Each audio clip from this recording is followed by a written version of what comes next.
akate mabondo. But Bible tamuzive rekuti Mwari wenyu moto.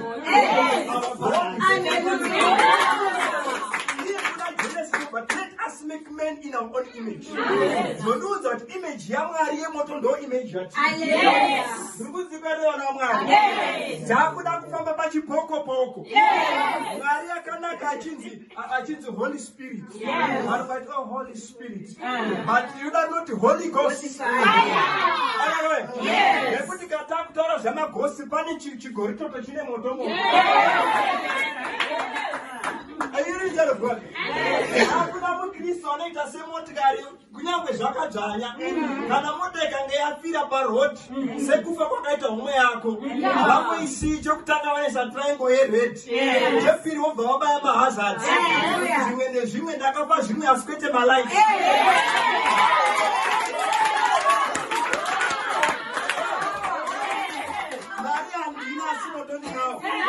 Peter and John vakusvika pamukomana pabeautiful gate. That silver and gold have I not, but such as I have I give you. Ndokubva moto wenda kunoweredha makumbo echirema. Katuna chakufa.